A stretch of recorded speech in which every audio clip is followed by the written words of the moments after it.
I had to stand on my tippy toes on my pink Barbie stool in the bathroom in order to see myself in the bathroom mirror. I remember sitting down next to my grandmother and electing to eat the same cereal as her, just like every other morning, Raisin Bran. Every morning when I sat down at the kitchen table for breakfast, my grandmother would stop eating her cereal, stand up, and retrieve the items that I so desired: a plastic bowl, a spoon, skim milk, and a napkin. Cereal was already on the table because our family can't just simply eat one bowl. I put the milk in my own bowl once my grandmother retrieved it for me, because I was an independent child and poured the milk in myself. Not many people can accept the whole putting the milk in first thing about me, but I refuse to change my ways. Our kitchen table had bumps that made a slight scratchy noise when my grandmother passed the breakfast supplies to me. I used to scratch my bare fingertips on the table, massaging them with the smooth mountains that covered the surface.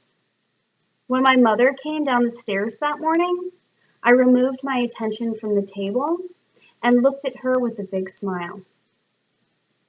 "Good morning, Mother." "Good morning, daughter," she replied. She always matches my dialogue, saying good morning only when I say it first. Normally, she keeps it short and simple with morning. She only calls me daughter when I call her mother, or when a conversation of appreciation or intellectual magnitude ensues. Otherwise, she simply calls me Laura. "What happened to my hair?" I asked her, pointing to my bangs. Clearly, I was not receiving the attention I was after, and had to make it happen. "Did you cut your hair?" she asked me after squinting through her morning eyes towards my face. My mother is a cosmetologist, and a fucking good one at that. So she assumed that her profession would help to eliminate the awkward "my child cut her own hair" incident that many parents and children before us had faced. Luckily, I wasn't in school yet, so she didn't need to face the embarrassment. "No," I lied. "Laura, Nell, don't lie to me," she said with a motherly tone. I knew the attention was coming because she used my middle name. When choosing a name for my baby sister, my mother only agreed to the choice after screaming "Nina Marie" to make sure it had a nice ring to it. Discipline's important to her. "I'm not lying, I swear." "You cut your own hair, tattled on yourself, and then lied about doing it." My mother was not asking me this. She was simply saying it out loud, as if the words would make more sense when she did. Her face was already tired, however, these words made her age appear to change from mid-20s to late 90s. She was irritated beyond belief. My mother is a peaceful person, but like every mother raising a daughter, she was pushed to her limits. My mother would create relationships with all of my teachers and ask them for weekly updates on my behavior, ever since I was old enough to go to school. She never trusted the teachers that liked me because she knew that I was manipulating them. Manipulation was hard for me to understand back then, but looking back, she was right. Somehow, my mother is always right. My mother has a special way of making me feel ashamed. All she has to do is look at me, and I can feel her disappointment being hurled towards me. What current society calls mental abuse, she calls parenting.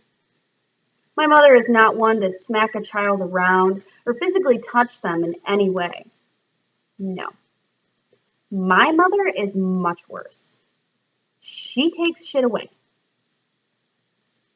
Her favorite thing to take away is a door. I cannot count how many times my mother has taken my bedroom door off its hinges and stuffed it into our spider-filled basement. She has taken away my phone, my thongs, my personal notes, my time, and much more. She has never laid a hand on me, with one exception, my ass. I don't recall more than one ass beating on the Naperville sidewalk, but I do recall the last time she tried. I was in a ballet class, young enough to have lost my two front teeth. I didn't enjoy ballet, but I did enjoy the attention from the other goody two-shoes in my class. They acted like they'd never seen a rebel without a cause before, gasping at every badass thing I did. One day, I recited a Madonna song I had heard from my cassette collection that was recently passed down to me. I whispered, "Don't put your shit on," into the ear of the so-called friends that decided to narc on me. The steam was practically flowing from my mother's ears, similar to that of Ren when Stimpy pissed him off. The ballet teacher obviously told my mother, who tried to keep a straight face when she sat down on the twin-size futon that she slept in and looked at me. I could tell she meant business. She called me over like a dog. "Get over here. Now." She was pointing down towards her knees, gritting her teeth when she had to repeat herself. "Get over here. Now." I shook my head back and forth, letting my tears fly left and right while wiping the rest with the back of my hands.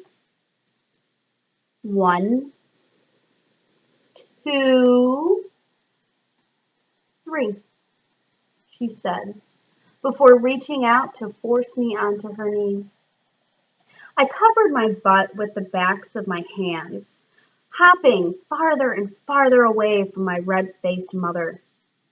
I kept my ankles together as I jumped forward and tried to suck in the protruding fat that was my butt by forcing my crotch forward like I'd seen Michael Jackson do.